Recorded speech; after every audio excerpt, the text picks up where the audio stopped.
Isang mapagpalang hapon sa ating lahat, mga kapatid natin sa pananampalataya kay Kristo. Tayo po ay nagpapasalamat sa Diyos sa hapon na ito na muli ay tayo po ay makapag-aaral ng kanyang mga salita, no? At ito po ay patungkol sa sa ating kaibigan na si Brother James Vince Bogart, Siya po ay isang hindi nating kapananampalataya at mayroon po siyang katanungan patungkol sa kautusan ng Diyos, no? Na siya po ay nagtanong doon sa atin sa YouTube, siya po ay nag-comment at ito po ay ating bibigyan ng linaw. At sa araw pong ito, tayo po ngayon ay hindi nakapangaral sa public preaching dahil Miyerkules po ngayon, no? Every Wednesday ay dito lang po tayo sa ating pong munting studio at tayo po ay tumatalakay ng mga paksa at tayo rin po ay tumatalakay ng mga request na topic at gayon din ay sumasagot po tayo sa mga tanong ng ating mga kaibigan. At sa lahat po ng ating mga kapatid sa pananampalataya kay Kristo ay binabati po namin kayo ng isang mapagpalang hapon or umaga man, or gabi man, sa inyong dakong kinaroroonan. Nawa ang pagpapala ng Panginoon ay sumaating lahat sa mga oras na ito. At syempre po, at bago tayo dumako sa opening prayer, ay nais ko lamang pong batiin itong ating mga kapatid kay Kristo na sa atin po ay nakatune in na po sa ating programa, no? Binabati ko po una si kapatid na Alma. Magandang hapon po sa inyo, sister. At gayon din, binabati ko po si Tita Jelly Cordero at gayon din kay Brother John Olgina, no?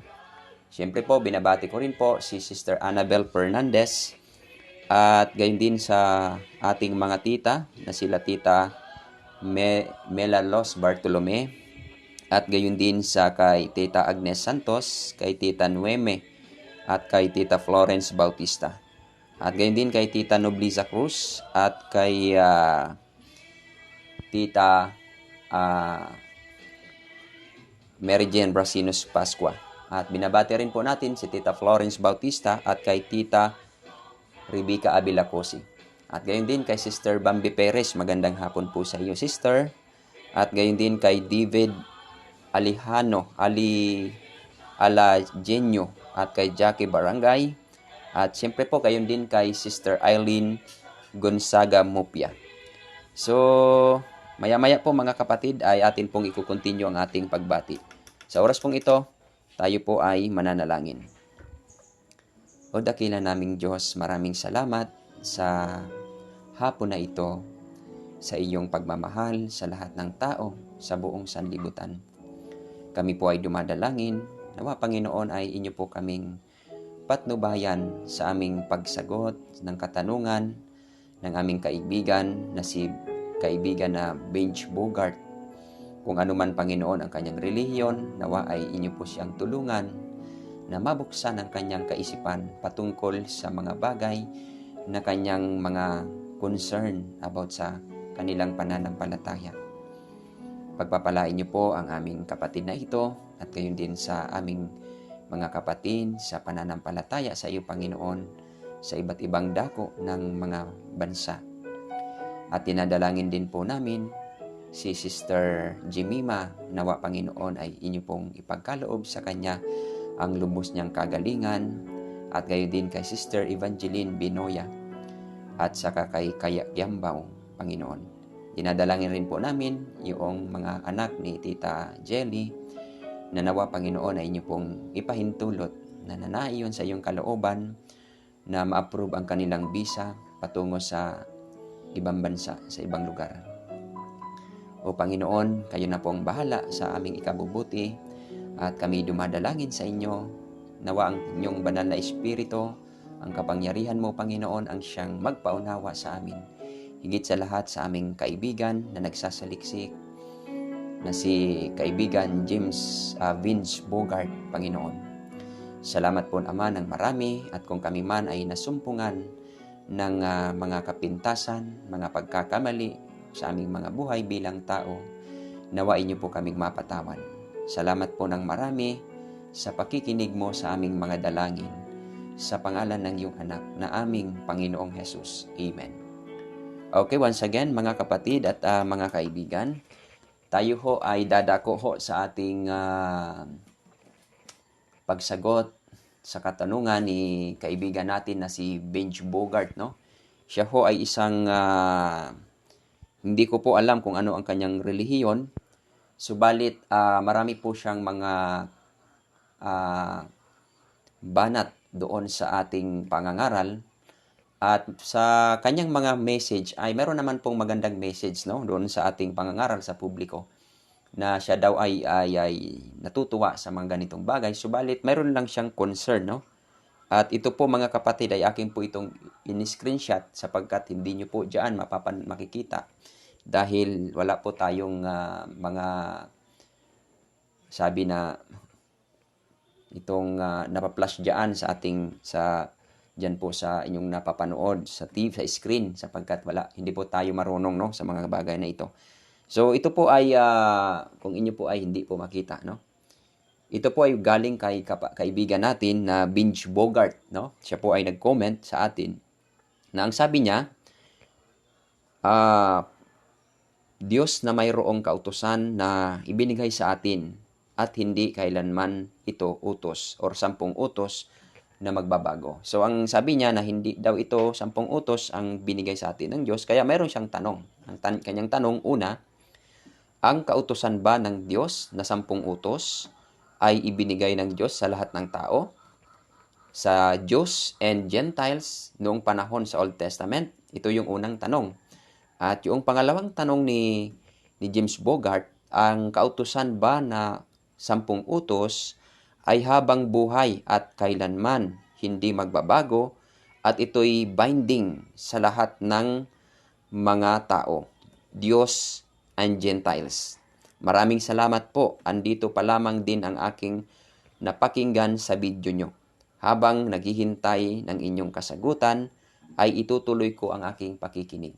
So ako naman po ay natutuwa sa ating kaibigan na si Benj Bogart sapagkat kahapon ay atin pong tinalakay yung kanyang concern about sa 144.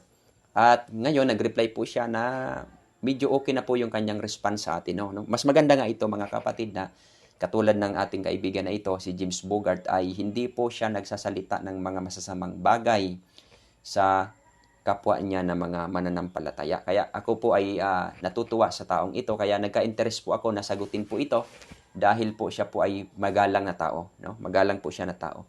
Kaya naman ang sagot po natin sa unang niyang katanungan, at alam ko ito'y mapapanood niya or mapapakinggan niya at ito'y kanyang mapapanood. Ang una niyang tanong mga kapatid, babalikan natin, ang kautusan ba na 10 utos ay ibinigay ng Diyos sa lahat ng tao? Jews and Gentiles noong panahon ng Old Testament? So, ang sagot natin diyan mga kapatid, yes, no? Ang kautusan po mga kapatid, hindi lamang po ito sa Hudyo, kundi para po ito sa lahat ng tao. Paano natin nasabi? Kung kayo po ay may mga Bible and the book of Old Testament, sapagkat ito po yung kanyang tanong, doon daw sa Lumang Tipan. Alam naman natin na sa Lumang Tipan ay ibinigay una ang utos ng Diyos at ang kanyang mga kautusan doon sa kanyang bayan sa Israel, no? Sapagkat sila po yung pagmamayari ng Panginoon. Subalit, sa tanong niya, ang sagot natin ay opo or yes, na ang kautusan ay hindi lamang po ito para sa Israel, kundi ito po ay para sa lahat ng tao. Sabi po ng Biblia, according sa aklat ng Ecclesiastes chapter 12, no? Kung kayo po ay may mga Bible, lalong-lalo na po kay Brother Benj Bogart, na ganito po ang sabi ng Biblia. Ecclesiastes chapter 12, verse 13, na ganito po ang sabi. Ito ang wakas ng mga bagay. Lahat ay narinig, ikaw ay matakot sa Diyos at sundin mo ang kaniyang mga utos sapagkat ito ang buong katungkulan ng tao. Sapagkat dadalhin ng Diyos ang bawat gawa sa kahatulan, pati ng bawat kubling bagay maging ito'y mabuti o maging ito'y masama. So dito po ay pinapansin natin or mababanggit natin na ang kautusan, mga kapatid, or yung utos, ito po ay ano daw? Ibinigay sa buong tao, sa lahat ng tao, para ito po ay magsilbing kahatulan, sabi sa verse 14. Kaya nga kung ating babalikan, mga kapatid at mga kakaibigan, yung salitang sundin mo ang kaniyang mga utos sapagkat itong buong katungkulan ng tao. Yung word na ginamit na tao, at actually ito po'y palagi na nating napapakinggan sa mga iba't ibang pangangaral or mga mangangaral na nagtuturo ng kautusan. At kung atin itong titingnan sa Hebrew, no? Ito po ay salitang anthropos. Ibig sabihin, all mankind, lahat ng mga tao na nabubuhay. Kaya nga tama ang sabi dito sa versikulo 14 na dadalhin ng Diyos ang bawat gawa sa kahatulan. Ibig sabihin, kung bakit ang kautusan ay ito ay ibinigay sa tao bilang kanyang gampanan at sundin ang kanyang mga utos ng tao, sapagkat ang utos, particular the 10 commandments na kanyang tinatanong, ito po ay magiging batayan ng Diyos sa kanyang paghatol. Paano natin nasabi, no?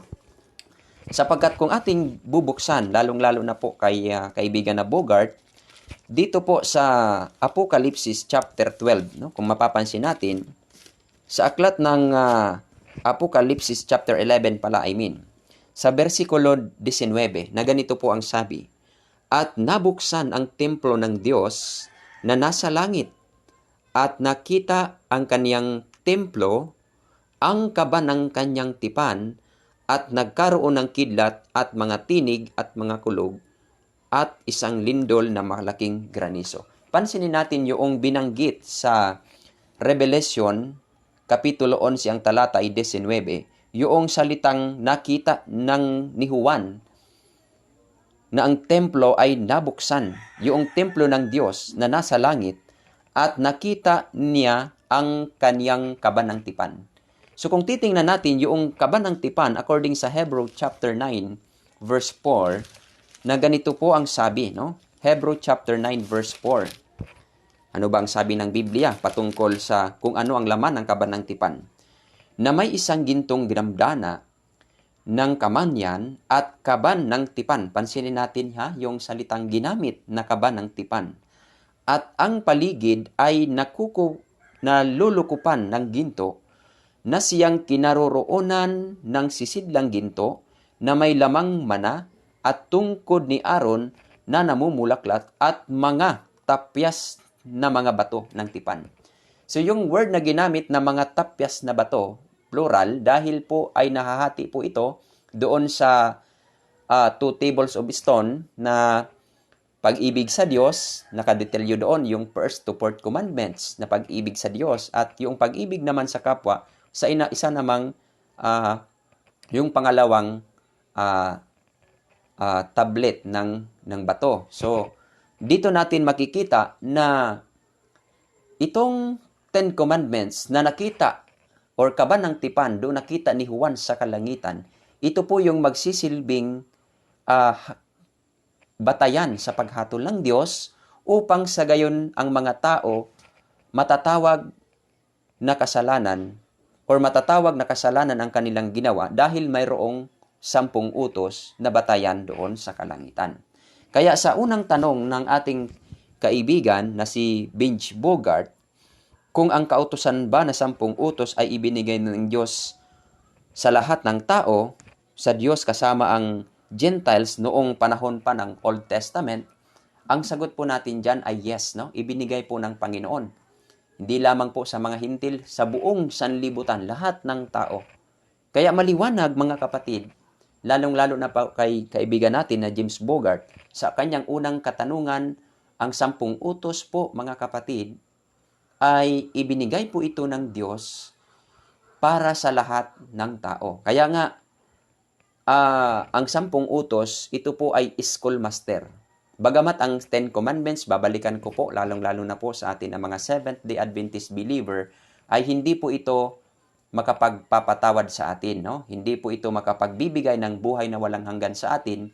Ang ginagawa po ng kautusan ay nagsisilbing salamin sa atin na mga tao upang sa gayon makita natin na tayo'y nagkasala sa Diyos kung tayo gumawa ng kasalanan. At itong kautusan na ito ang siyang tutulong sa pamamagitan ng pagkilos ng banal na Espiritu na tayo ay hatid doon kay Kristo. Kaya yung gampanin ng kautusan, mayroon po siyang gampanin sa kaligtasan, no? Bagamat uulitin ko po, hindi po makapagbibigay ng kapatawaran ang kautusan, hindi rin po makapagbibigay ng buhay na walang hanggan ng kautusan. Ang ginagawa ng kautusan, siya po'y nagsisilbing salamin sa mga tao upang ihatid ang tao kay Kristo. Kaya nga sabi ni Apostol Pablo, Galacia Kapitulo 3, ang talata ay 24, na anupat ang kautusan ay siyang naging tagapagturo natin upang ihatid tayo kay Kristo. Bakit? Ang kautusan, mga kapatid, wala po siyang kapangyarihan na magpatawad. Wala pong kapangyarihan ang kautusan na magbigay ng buhay na walang hanggan. Kaya ang ginagawa ng kautusan, ang taong nagkasala laban sa kautusan ng Diyos, siya po yung tumutulong na maihatid doon kay Kristo upang sa pamamagitan ng ating pagsisisi or pagsisisi ng tao sa ating Panginoong Hesukristo ay makakamta ng tao ang kapatawaran ng ating Diyos sa pamamagitan ni Kristo at magkakaroon ng buhay na walang hanggan na pangako. So, ganito po ang ibig sabihin nito, mga kapatid at mga kaibigan. So, malaki po ang gampanin ng kautusan. Kaya sa tanong ng Ten Commandments ay ibinigay lang or ibinigay ito sa Diyos at gayon din sa mga Gentiles, higit pa po, no? Ibinigay po ito sa lahat ng tao, anthropos, ayon sa ating nabasa. So, pangalawang tanong, mga kapatid, nating sasagutin. Ang kautusan ba ng nautos or 10 utos ay habang buhay at kailanman at hindi ito'y binding sa lahat ng mga tao, Jews or Gentiles? Pag sinabing binding, sa mga galing mag-English, ano ba siguro, nananatili siguro, kung hindi ako nagkakamali. Ang sagot natin dito sa pangalawang tanong niya, mga kapatid, na ang kautusan ay kailanman, yun nga, sagot natin ay yes pa rin. Bakit?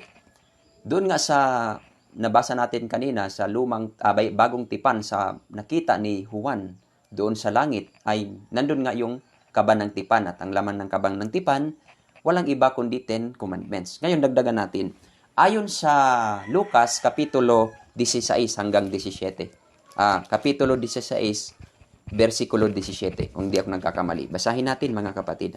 Lalong-lalo na po kay kaibigan na James Benj Bogart. So, ganito po ang sabi, mga kapatid. Sa Lucas, Kapitulo 16, ang versikulo ay 17. Ayan.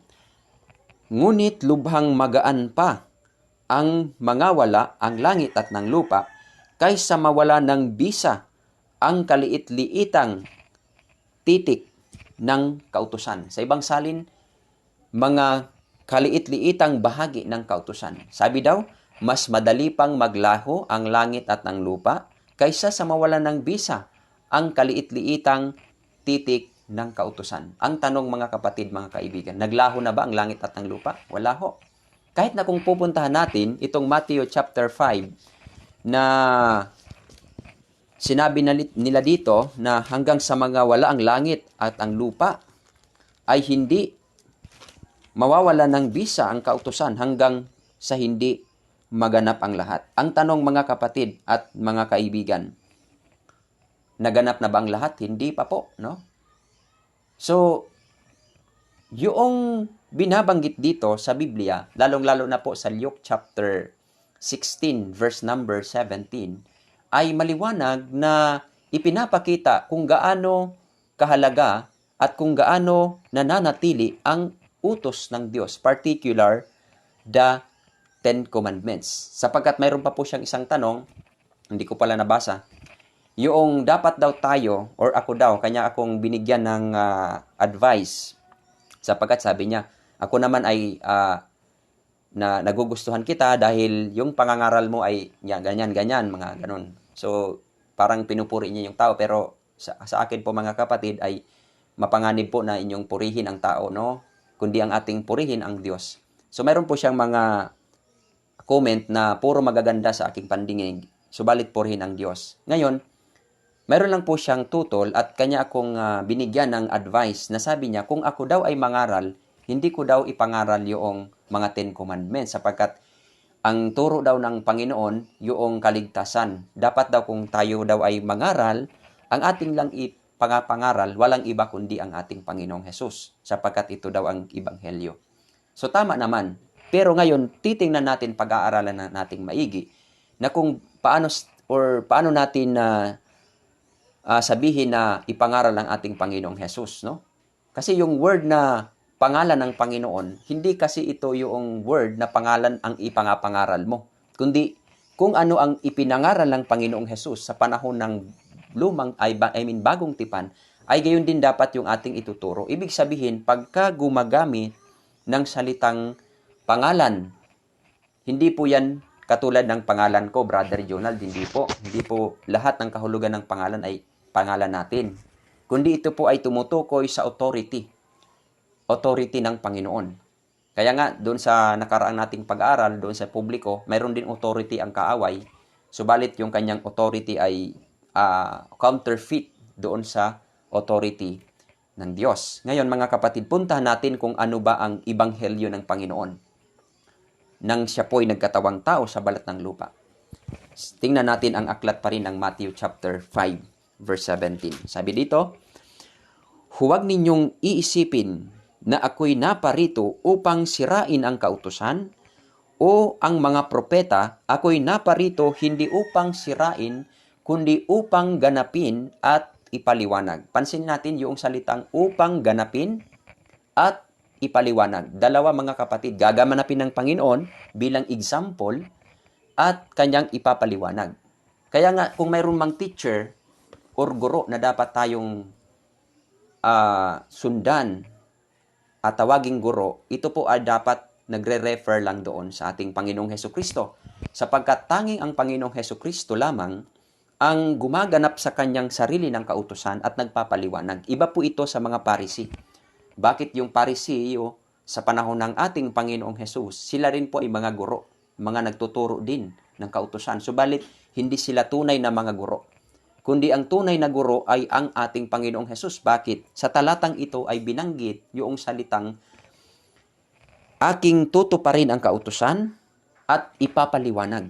Ibig sabihin, yung ating Panginoong Hesus, pagdating sa kautusan, ay kanya itong ginaganap at itinuturo. Example po ang ating Panginoong Hesus, no? Example po ang ating Panginoong Hesus. Kaya nga, ang tanong, ang ating po bang Panginoong Hesus, nagturo po ba ng kautusan? Yes. Particular, ang utos or ang turo ng Panginoong Hesus, walang iba kundi kautusan. Ganito, mga kapatid, bibigyan ko po kayo ng linaw, no? Pakinggan niyo po itong maigi. Yung tinatawag na ebanghelyo, magandang balita, na sa pamamagitan ng ating Panginoong Hesus ay magkakaroon po tayo ng kaligtasan.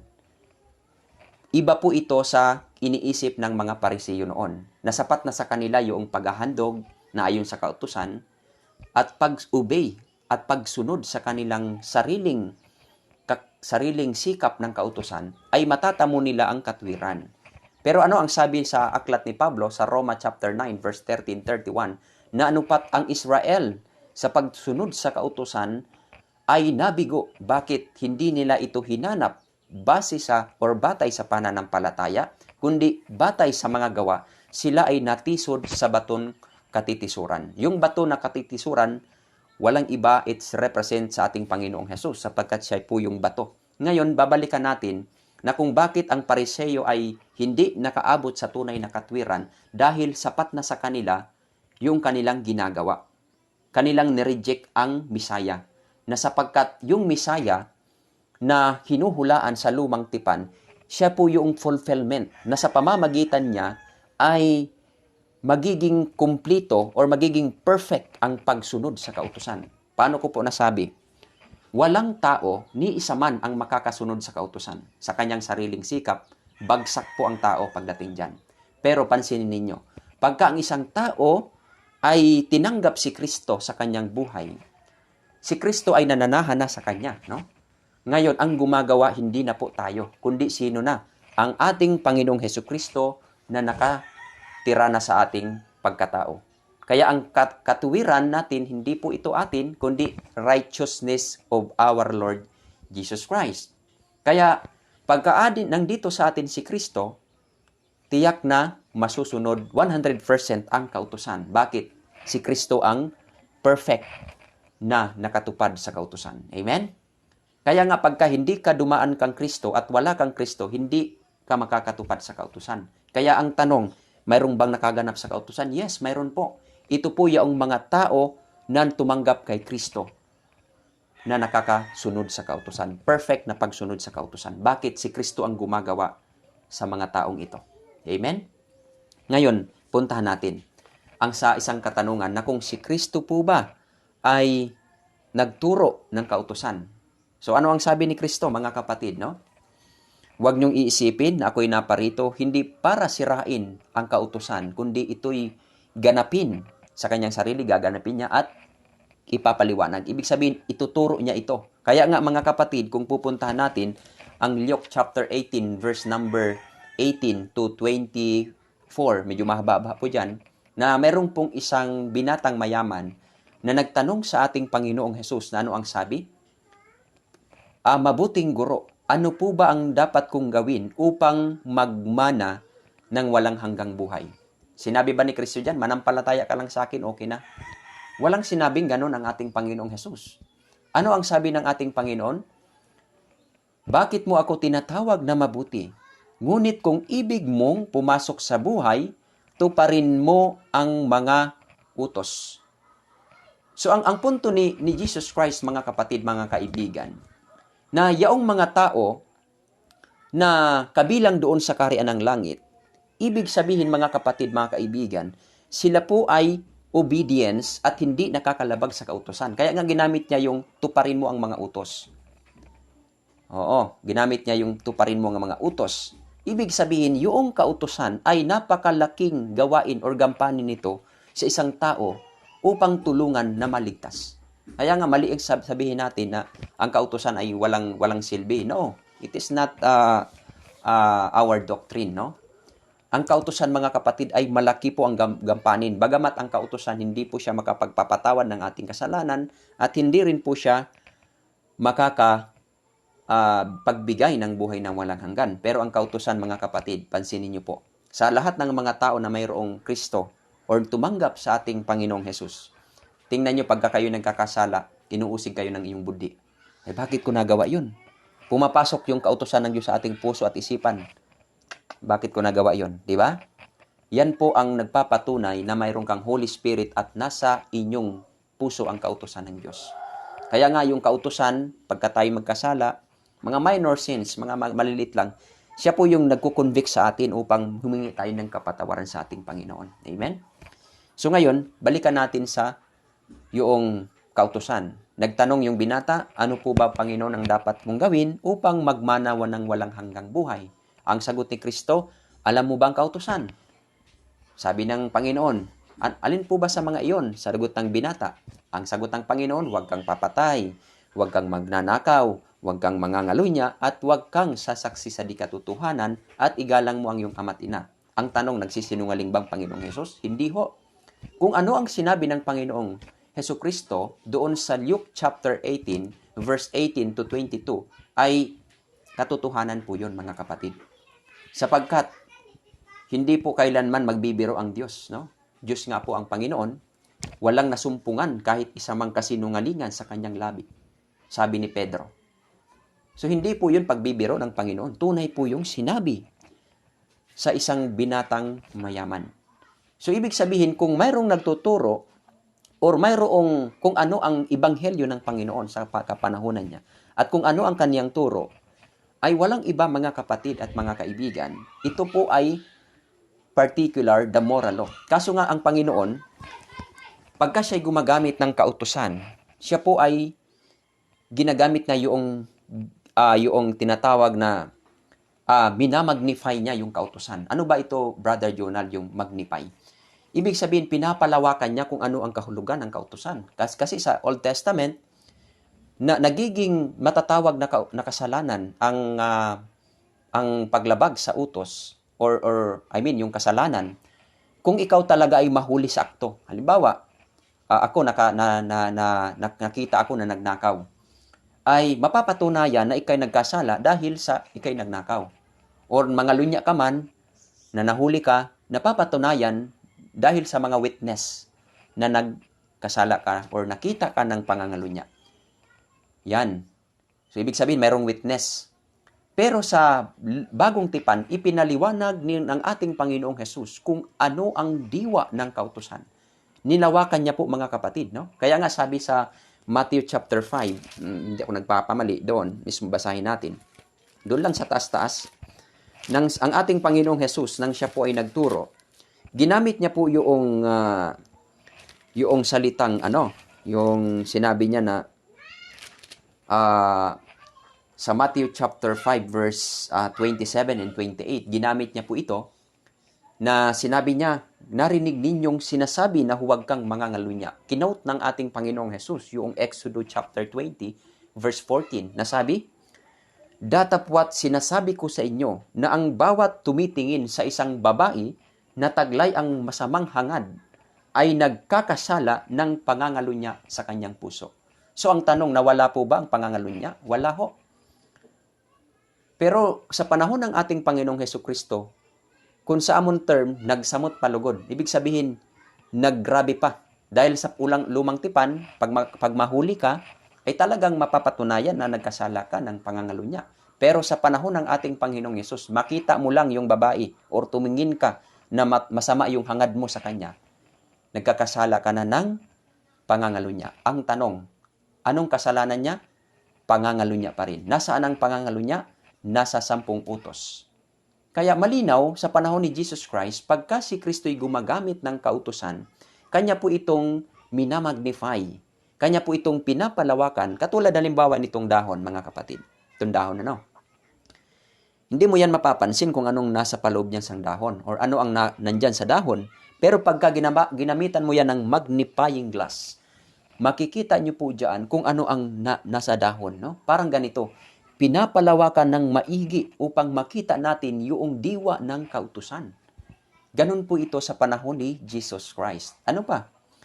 Yung sa panahon ni Jesus Christ, yung particular sa Sabat, na ang ating Panginoong Jesus, na pagka araw ng Sabat, ginagawa ni Kristo kung ano ang nakakalugod sa kautusan sa araw ng Sabat. Minamali lang po ito ng mga Pariseo. Katulad halimbawa ng Luke chapter 6, no? Verse 9. Na simulan natin sa verse 5 hanggang 9. Na si Kristo, binabantayan siya ng mga Pariseo sa araw ng Sabat. Binabantayan siya kung magpapagaling siya ng mga may sakit. Kasi para sa kaisipan ng mga Pariseo, sa kanilang kaisipan pagka ikay gumawa or magtrabaho sa araw ng Sabat, para sa kanila ay kasalanan na ito, paglabag na ito sa kautusan ng Diyos. Pero sa ating Panginoong Hesukristo, hindi. Kaya nga sa Sabat, mga kapatid, mayroon pong pagtrabaho or paggawa na hindi kasalanan sa Diyos at mayroon din naman paggawa na kasalanan sa Diyos. Katulad yung pagninegosyo mo, sarili mo yan po ay hindi nakakalugod sa Diyos. Pero sa araw ng Sabat, ikay magligtas ng buhay, hindi po yan kasalanan sa Diyos, kundi yan po ang nakakalugod sa paningin ng Diyos. Paano natin nasabi? Luke chapter 6 verse 9, pinatayo ng ating Panginoong Hesus yung paralisado ang kamay. Sasabihin ko sa inyo, ano po ba ang matuwid sa araw ng Sabat? Ang gumawa ng masama o ang gumawa ng mabuti sa araw ng Sabat? Ang magligtas ng buhay o ang pumatay? Kaya nga mga Pariseo, hindi sila nakaimik. Bakit? Hindi nila nauunawaan ang ibig sabihin ng kautusan. Ang tanong, naalis po ba yung Sabat sa pagsabi ni Jesus Christ na nagpagaling siya ng may sakit sa araw ng Sabat? Hindi ho. Kundi itinuturo ng ating Panginoong Hesus kung ano ang dapat gawin sa araw ng Sabat. Hindi nawawala yung utos, mga kapatid.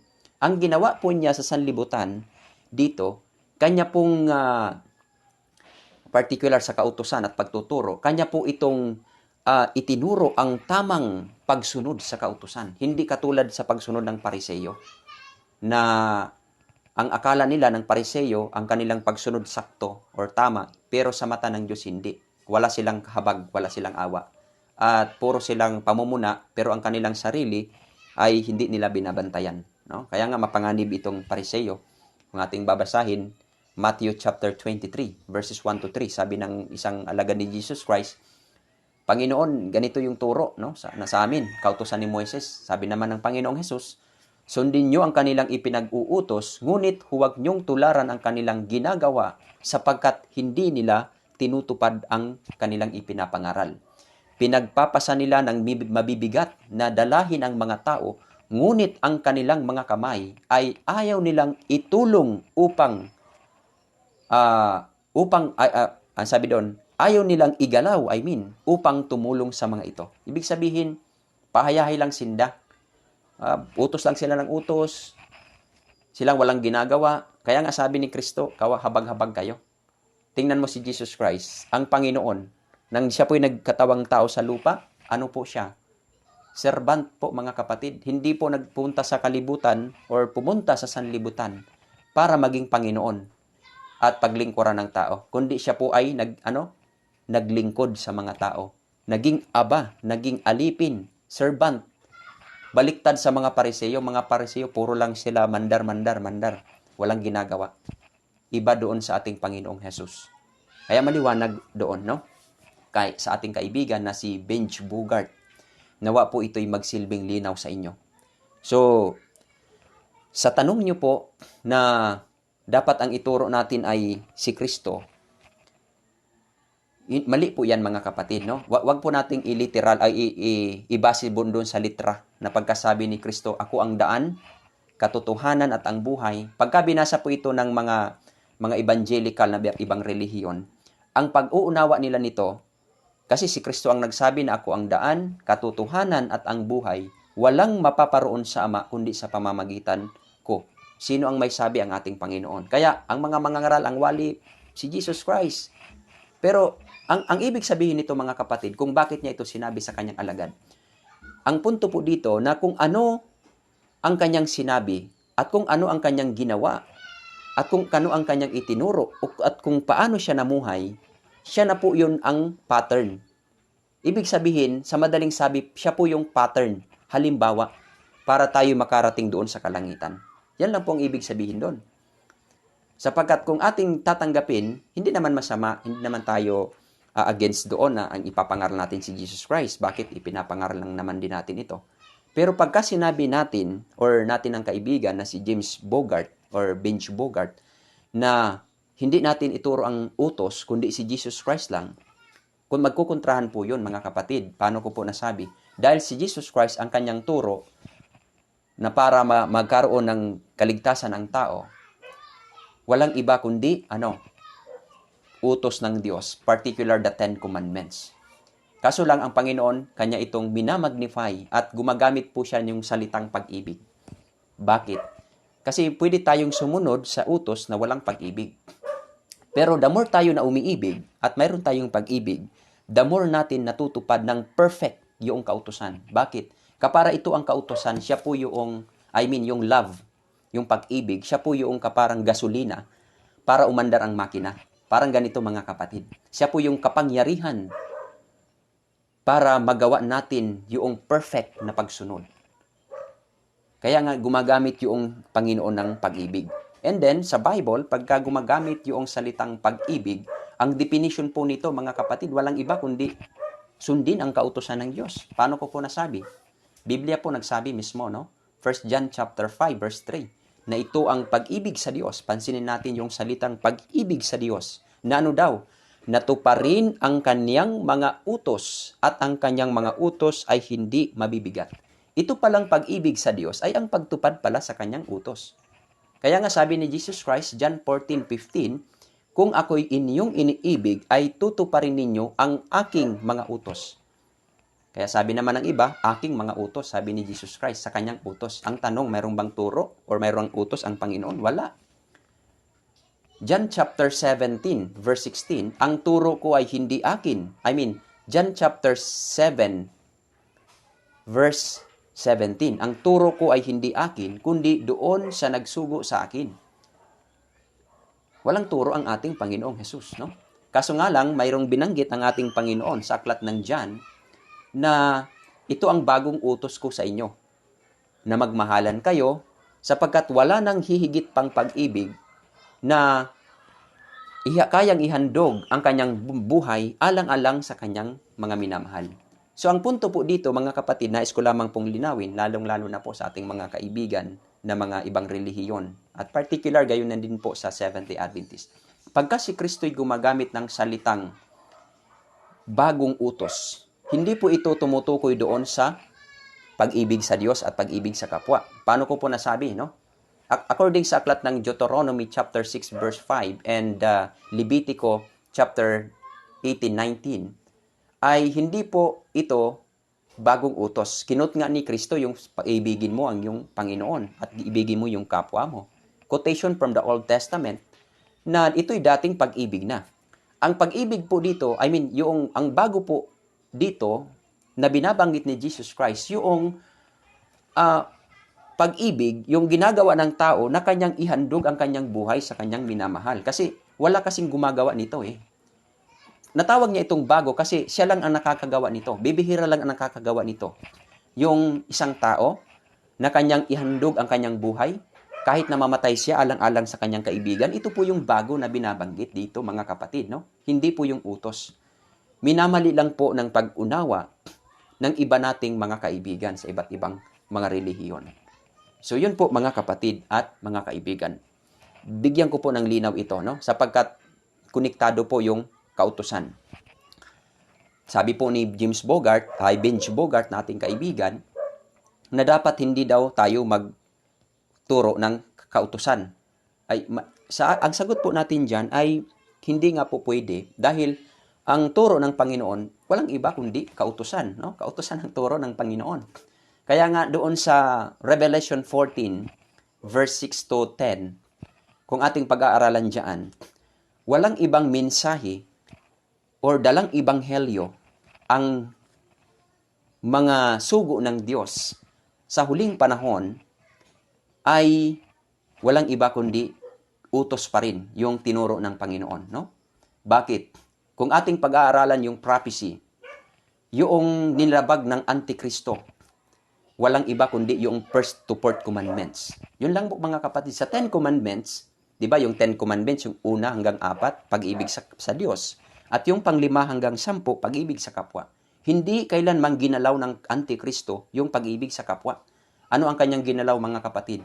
Yung 1 hanggang pang-4 na utos. Kaya nga, yung Diyos, yung kanyang ebanghelyo, in the last days, walang iba kundi warning. Ang message mga kapatid ng Diyos, through messenger, warning.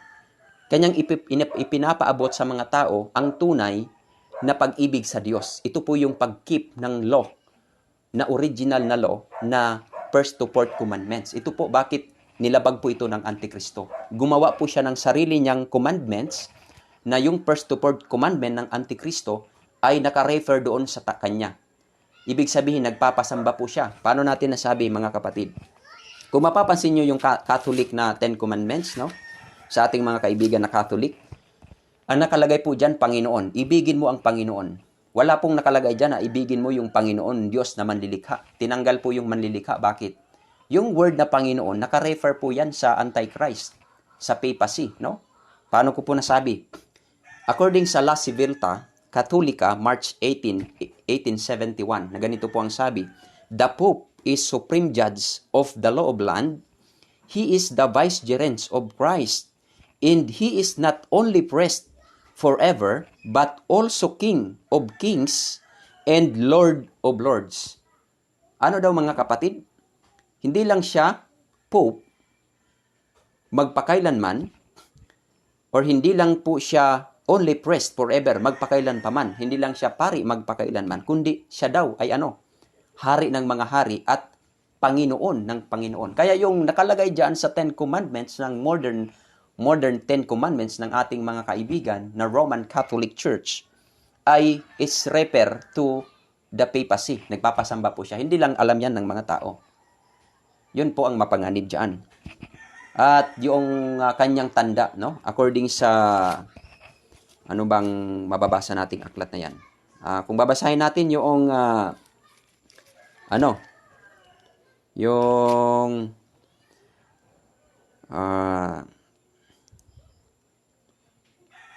yung Catholic Encyclopedia Volume 4 page 153. Mapapansin natin diyan na yung Sunday as the Lord's Day.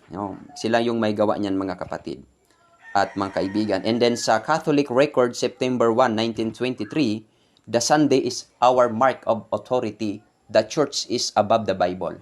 Puro yan, puro sa kanila yan. Ibig sabihin, gumawa na sila ng sariling utos at tinanggal nila yung original na 10 commandments, yung original na first to fourth commandments at kanyang pinalitan. Kaya ang tao ngayon nalilito. Ano ba talagang yung binib? Kahit na nga yung Google ngayon, medyo careful po tayo gumamit ng Google, mga kapatid, dahil nakasingit po diyan yung mga hindi talaga original na 10 commandments. Kaya magaling din ang kaaway, no? Magaling din po ang kaaway. At kung mayroon mang ibanghelyo ang Panginoon, sa huling panahon na ito, walang iba, mga kapatid, mga kaibigan, ang turo, ito po yung tumutukoy sa first to fourth commandments. Ito po yung, pansinin natin dyan, yung second angel. Kung pag-aralan yung prophecy, iba yung kanilang style dyan. Yung unang anghel, sabi niya, magsisamba kayo sa langit. Merong isang anghel or unang anghel na lumilipad sa himpapawid, dala ang walang hanggang mabuting balita. Itong walang hanggang mabuting balita, ito po yung magandang balita doon sa bagong tipan na sa pamamagitan ni Jesus Christ, magkakaroon tayo ng kaligtasan sa kanyang pag-sacrifice ng kanyang buhay doon sa cross at sa kanyang dugo bilang tubos sa ating mga kasalanan. Ito po yung unang ebanghelyo. Continuous tense, mga kapatid. Sabi ng unang anghel na magsisamba kayo doon sa gumawa ng langit at ang lupa. Kung titingnan natin, yung pinapasasamba sa tao, yung tunay na Diyos. Kasi nakabanggit doon yung gumawa ng langit at ang lupa. Bakit? Bakit nasabi ito ng anghel? Maraming tao ang hindi sumasamba sa Diyos na tunay. Because the law. Dahil sa law, mga kapatid, ng Antikristo. At tingnan natin yung pangalawang anghel. Ano ang sabi niya? Bumagsak na ang dakilang Babylonia. Saan nakasentro yung kanyang message? Doon sa Babylonia. Ano bang Babylonia, mga kapatid? Spiritual Babylon. Ibig sabihin, false religion. Yung mga religion or nagtuturo ng pagpapakasama o ng mga kasalanan na hindi or sa madaling sabi, yung kanyang aral ay hindi sa Diyos. Ito yung kanyang tinumbok para ang tao ay mamulat sa nangyayari sa sanlibutan. Katulad, halimbawa, magbibigay ako ng example bago tayo magtapos. Katulad ng kay Dr. Jose Rizal, no? Tayo na mga Pilipino, kung hindi ho sinabi ni Dr. Jose Rizal ang mga ginagawa ng mga Kastila, na mga kaparian, na mga hindi nagtapat at saka nagluloko or ninuloko yung Pilipino, hindi tayo mamumulat sa katotohanan. Alam niyo po ba kung bakit namatay si Dr. Jose Rizal? Ito po'y dahil sa kanyang pagsabi ng truth. Oo. Kaya nga mapanganib. The more ka nagsasabi ng katotohanan, the more na umiikli yung buhay mo. Maraming magagalit sa iyo eh. Maraming magtatangkang papatayin ka. Kaya ako, mga kapatid, mga kaibigan, alam ko rin po na ako'y hindi magtatagal. So maraming magtatangka magpapatay sa akin. Siguro, dahil ako'y nanaginip na. Pero hindi ko po sabihin sa inyo. Baka sabihin nyo, hindi kayo maniwala. Pero sinabi ko po ito sa aking asawa, no? Iwan ko lang kung totoo yung aking panaginip. At kung totoo naman, ay wala tayong magagawa dyan. So, yun po ang magiging mangyayari. Sa tanong ni James Bogart na akong babalikan, na dapat hindi tayo magturo ng 10 Commandments or ano pa dahil para lang ito doon sa panahon ng lumang tipan, ay hindi po yan ang tama, no? The more tayo na magpipreach ng gospel patungkol sa ating Panginoong Jesus, sapagkat sa Kanya matatagpuan ang kaligtasan, kapatawaran, at ang buhay na walang hanggan, the more natin tinuturo ang kautusan. Pagka tayo nagtuturo ng kautusan, hindi po natin dyan inaalis yung authority or hindi natin ninineglect yung ating tagapagligtas, bagkus pinagtitibay natin ito. Sapagkat yung law, ang kautusan, according sa Romans chapter 7, ito po ay karakter ng Panginoon. Kaya nga sabi, ang kautusan ay banal at matuwid. Kaya yung kautusan, siya po yung karakter ng Panginoon, mga kapatid, no? So yun po ang ating masasagot diyan sa nagtanong sa atin na yung ating kaibigan na mabait naman po siya. Si Benj Bogart. Mapikita po niyo po siya sa yung kanyang comment sa YouTube. So ating pong idalangin ito, si James Bogart. Meron din po siyang programa na nakita ko yung kanyang mga ano sa YouTube.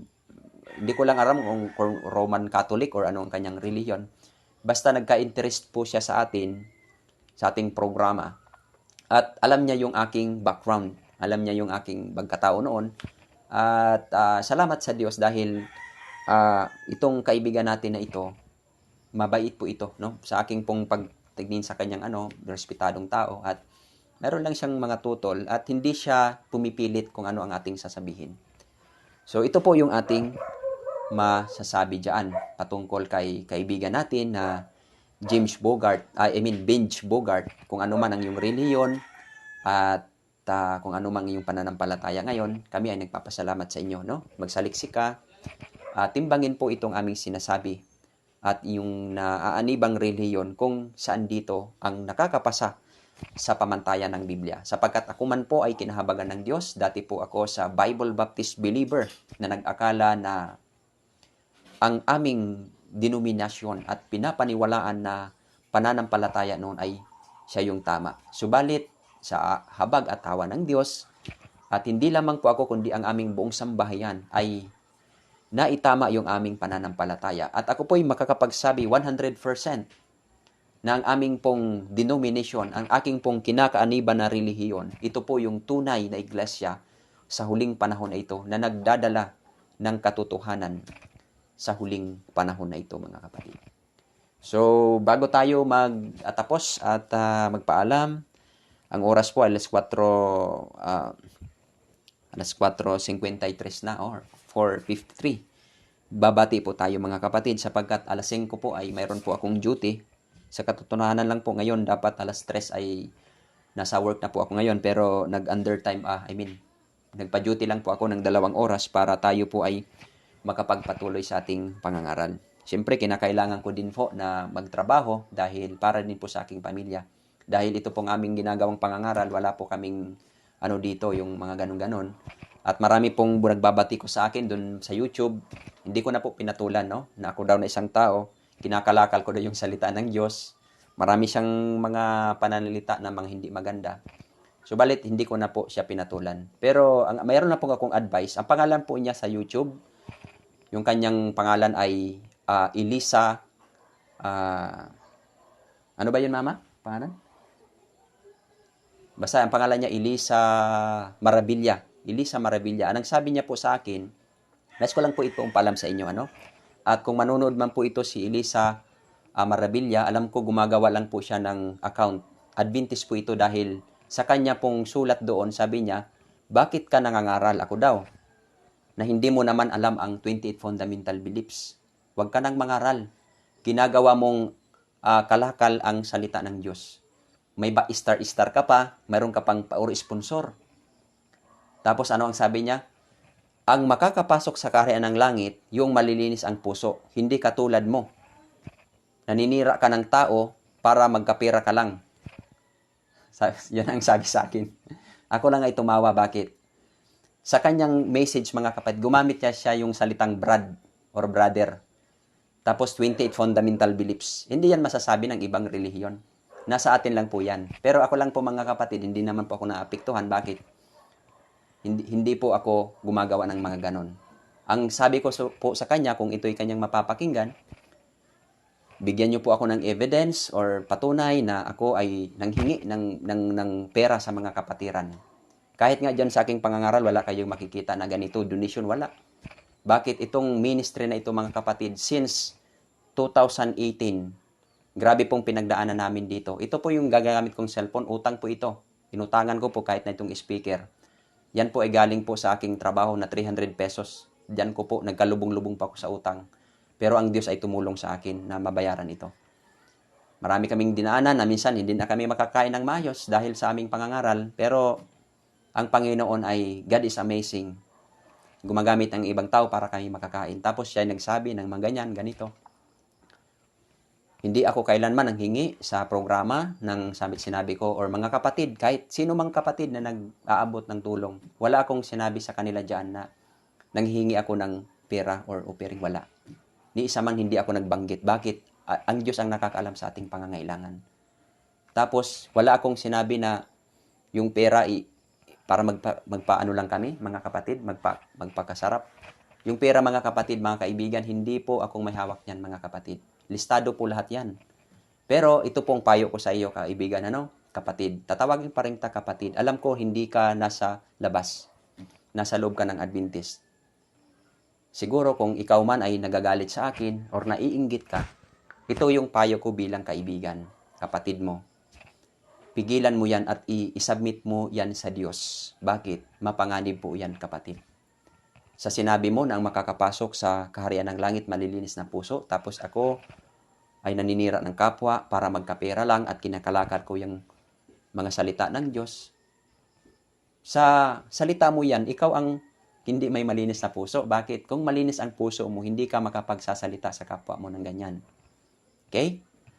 So, yan po ang masasabi ko sa inyo. Bagamat hindi ko sana ito babanggitin, pero gusto kong ipaalam sa inyong lahat na ganito po ang nangyayari, no? Hindi ako nagagalit sa inyo, naaawa lang ako sa inyo. Bakit? Mayroon kang inggit sa puso mo na narayan sa inyo. Puot, nagagalit ka sa akin. Ang aking lang payo bilang kapatid mo at kaibigan, habang hindi pa iyan lumalala, isubmit mo yan sa Panginoon, isurrender mo yan sa Panginoon. Bakit? Si Brother Jonald po, mga kapatid, kung alam nyo po ito, itong aking tinitirhan, bagamat marami pong pinagsisulusan po ito. Hindi po ako kailanman naghingi sa nagbigay po nito, mga kapatid, at nagpahiram ng pera. Hindi ko po ito sinabi na tulungan nyo ako, wala. Kahit isa man sa aking pangangaral, wala pa ako dyan nasabi na nanghingi ako. Mayroon pa pong isa, mga kapatid, so Neil Makiyama, kung kilala niyo po yan, Neil Makiyama, nag-message po sa Antinig Media Ministry na page. Sabi niya, bro, mayroon akong ipapadala na tablet. Pero sang nakita ko na hindi po namin magagamit yung gadgets na yan, hindi ko po tinanggap, mga kapatid. Pwedeng sana tanggapin ko yun, pero nirefuse ko, mga kapatid. Sabi ko, ano ang sabi ko? Ibigay mo na lang, sister, sa iba nangangailangan. So ako, hindi ko po ako mag-justify sa aking sarili. Pero hindi ko po ako magsasabi yung mga tulong na hindi kayo nakakakita ng broadcast. Kasi itong ating ministry, bukod sa tayo nangangaral, mayroon po tayong mga secret ministry na hindi ko po maipakita dyan sa publish. Bakit? Matthew chapter 6, basahin nyo na lang po. Kaya wala kayong makikita dyan na mga ganito, ganyan, mga tulong, mga ganon. Di natin yan pinipicture. Bakit? Diyos ang nakakaalam, mga kapatid at mga kaibigan ko. Kaya ang sagot ko po sa kanya, kung mayroon mang nagbigay sa amin, ay sila ay kinulos ng banal na espiritu na tulungan ang ministeryo ito. Pero kailanman hindi po ako nagsabi ng hingi sa mga kapatid na bigyan niyo ako ng ganito, ganyan. Wala po, mga kapatid. So yan po ang kung aking lang pong iistorya yung aking pinagdaanan sa ministry. Ito, babanggitan ko na lang po, ito naman yung katotohanan. Hindi ko po sinasagasaan ng aming church dito. Kung mapakinggan man ito ng church namin, elder or ano man, totoo po ito, mga kapatid. Sa loob ng 3 taon mahigit, kahit piso ang aming church ay hindi nakapagbigay ng tulong sa ministeryong ito. Yan po ang katotohanan, mga kapatid. Kung sa sakit lang ng loob, marami na po akong pinagdaanan na masakit ng loob. Pero iniiyak ko lang lahat niya sa Panginoon. Bakit? Hindi nakasentro yung aking kaisipan sa mga bagay na iyan. Yung aking puso, yung aking minahal ko ang ministry. Yun lang po, mga kapatid. Kahit piso, kahit lang pangbili lang ng battery sa pangangaral. Kasi yung mga kaluluwa naman na nadala sa iglesia, sa kanila naman ano yun. Pero kailanman hindi ako nagsabi doon or nagsabi man ako sa church na ganito, ganyan. Wala. Wala akong salita na mapakinggan sila sa akin. Kahit magbigay na lang ng 20 pesos, pangbili na lang ng battery. Linuhod ko lahat yan sa Panginoon, mga kapatid. At kung nagbunga man ito ng mga kaluluwa, hindi yan sa amin, kundi yan po ay nagpagamit lang kami sa Panginoon. Yung iglesia, naging sigla. Wala kaming wala kaming dyan, mga kapatid. Sa amin lang, mangaral lang kami, aking pamilya. So sa mga naiinggit, ay payo bilang kapatid, isubmit nyo po yan sa Diyos, no? mga kaibigan. Pagka kasi ang inggit, ito po'y mapanganib, ito po ay nangyari doon sa kay Satanas sa ating Panginoong Hesus. Yan po ay nagtubo yung pagkagalit hanggang sa hindi na malaya ni Satanas na siya ay nakalabag na sa utos. Mapanganib po ang inggit, mga kapatid, mga kaibigan. Kung gusto niyo naging pagpalain kayo ng Panginoon, mga kapatid, ito po yung payo ko sa inyo, lalo na po sa nagsasabi ng mga bagay na ito, ng mga masasama. Maging faithful po kayo sa Panginoon. Alam ko, ipagkakatiwala ng Diyos ang mga bagay na hindi mo pa nararanasan sa buhay mo. Ipagkakatiwala yan sa Panginoon. Hindi yan ipagkakatiwala sa iyo ng Diyos kung nakikita ng Diyos na ikay mapapahamak. Kaya nga marami po ang pinagpapala, yung mayayaman. Bakit? Na gumanda ang kanilang buhay. Yan po ay faithful sila sa mga bagay na iyan. Hindi kasi nagsisinungaling ang Bible, mga kapatid. Si Job, bakit si Job naging mayaman? Naging sagana? Ito po ay dahil sa kanyang pagiging tapat. So, ayoko nang magsabi ng marami pa akong dapat sabihin, mga kapatid. So, pero hanggang sa mga bagay na iyan, sa mga pagtulong, wala kayong makikita. Pero alam yan ng aking partner kasama sa ministry. Mga silent na mga ganan. Hindi namin yan pinapublish, pinipicturan sa kagaya ng ibang ministry. Pero hindi naman natin, bahala na sila. Kasi sa intentional naman kasi yung iba nagpipicture ng kanilang tulong kasi para ipaabot sa doon sa nag-sponsor.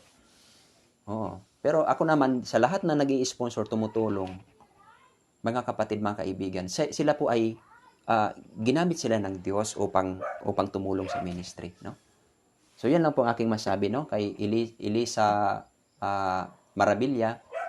Wala po kayong nakita sa aking video nang hingi ako ng pera, wala, or nagsira ako ng aking kapwa. Bahala na, siraan na lang ako, mga kapatid, pero kayo, hindi ko kayo sinisiraan, or wala akong siniraang tao. Pero ako po ay minsan sumasaway lang po, mga kapatid. Pero paninira, kasalanan po yan sa Diyos. Okay lang na ako inyong siraan. Basta ako hindi lang kayo na kinsisiraan, mga kapatid. Idadalangin ko po kayo. Lalong-lalo na po kay Elisa, na isubmit mo yan sa Panginoon. Pigilan mo yan, yung nararamdaman mo, kung inggit man yan, isubmit mo yan sa Panginoon. Sapagkat ang Diyos ay bibigyan ka ng Panginoon ng pagpapala na galing sa Kanya. So yan lang po aking masasabi, mga kapatid, ano? At sa oras pong ito, hindi na tuloy ako nakapagbati sa inyo. Sorry, mga kapatid, 5:04 na po, medyo lampas na po tayo ng oras. Okay, so susunod na lang po siguro tayo magbati, sapagkat ako papasok pa po sa aking trabaho. At pasensya na po sa lahat na hindi ko po ngayon nabati. Nandyan ba? Kitingnan ko na lang po dyan si Sister Annabel Matsumuto, kay Sister Maririna, kay Tita Rebecca Abilacosi, salamat sa star, kay Nanay Richie Marasigan, kay Sister Ming Gomez, kay Sister Miriam Kitoriano Ramos. At sige, batiin natin, mga kapatid, mga 3 minutes lang, 3 minutes lang. Bahala na lang kung malate. Magbabati po tayo para at least ating naman kayong mapaglingkuran at ating naman po mag-greet ng ating mga kapatid na sumusuporta sa gawain ng Panginoon. At binabati ko po pala si Sister Nani Padrakila Rabino, bago tayo magtapos. At kay kapatid na Rins Padua, kay Sister Mercy Bakulod Canlas, kay Tita Leni Mangubat, kay Sister Maririna, kay Tita Rebecca Abilacosi, kay Brother Dindo Hernaldo, kay Sister Princess Asitura, at syempre po kay Sister Marilyn Green, at gayon din kay Sister Jemima Evans Evangelista, at kay Sister Yoli Escabusa Mons Ortiga, at gayon din kay Sister Maria Delia Barñadera Barnido, at gayon din kay Sister Buena P. Garcia, kay Sister Marilu Bata, at gayon din kay Elizabeth Piamonte. At siyempre po gayon din kay TJ Rabanso, at kay Sister Miriam Bellones Balarta, at kay Sister Daniela Mi Akub Domingo, at kay Sister Panganduyon Tangaan Constancio, at kay kapatid na Rodel Dumangging, at kay Edskim Kosi, at kay Sister Nani Padrakila Rabino. So, kay Marisa Prado Katanyag, at kay Melvin Valdez, Binabati ko rin po si Kuya Sam Nazareth, kay Kuya Ronald Barin, at gayon din kay Brother Ver Binuya Balagtas. So yun po mga kapatid ang ating pong masasabi dyan. At pasensya na po, humingi po ako ng paumanhin sa aking mga kapatid na nasabi ko po ito, no? Na ganito pala yung pag may ministry ka, no? Lalong minsan mayroong magbabato sa inyo, mayroong manggaganon-ganyan sa inyo, pero at least ngayon ay nalaman ko na ganito pala yung ministry. So at least salamat naman mga kapatid. Sabi nga ng Panginoon, kung batuhin ka kung palakarin ka ng ilang milya, ay gawin mong dalawa, dublihin mo. Kung anong gawin nila sa inyo, gantihan mo ng mabuti. So, yan po ang yung diwa ng kautusan mga kapatid at mga kaibigan. Dalangin nyo rin po ako mga kapatid na bigyan tayo ng Diyos ng malulusog na pangangatawan at gayon din po kayo. Mag-iwas po tayo sa mga bagay na mga instant food, no? Na hindi makapagmabuti sa ating katawan. Okay, samahan niyo po ako. Tayo po ay manalangin. O dakilang Diyos, maraming salamat, Ama, sa hapon na ito, sa inyong pagmamahal sa amin na mga tao sa balat ng lupa. Kami po ay dumadalangin. Nawa, Panginoon, ay tulungan niyo po si kaibigan namin na Binch Bogart na mabuksan ang kanyang kaisipan sa tunay na liwanag at tamang aral na inyong ibinigay sa amin. Dinadalangin po namin ang aming kapatid na nag-message ng mga masamang message na si kaibigan Elisa Marabilla, na kung siya po, Panginoon, ay mayroong sama ng loob sa kanyang puso at inggit na bumabalot sa kanyang puso. Tulungan niyo po siya, Panginoon, na maging mabuti ang kanyang kalooban at ito'y kanyang maisurrender sa inyo.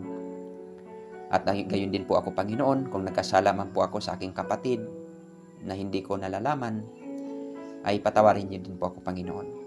Gayon din sa aking mga pamilya at gayon din sa aming kapatid sa buong sanlibutan. Pagkaingatan niyo po sila. At sa lahat ng aming mga kapatiran na nanonood ngayon sa Facebook, inyo po silang pagpapalain, Panginoon, na nawa ang bawat salita na aming napapakinggan mula sa inyong banal na kasulatan, ito nawa ay magsilbing gabay namin at tumulong sa amin sa patnubay ng banal na Espiritu na maging banal kami sa araw ng pamumuhay, na wag nang muling magkasala laban sa iyong kautusan. Palagi niyo po kaming paalalahanan sa araw-araw namin na pamumuhay at inyo po nawang pagalingin ang may sakit. At salamat din po sa mga answered prayer, sa inyong pagpapagaling ng aming mga kapatid na inyo pong silang tinulungan. O Diyos, mahabag ka po sa amin, tulungan niyo po kaming lahat at lalong-lalo na sa mga tao na naghahanap ng katotohanan.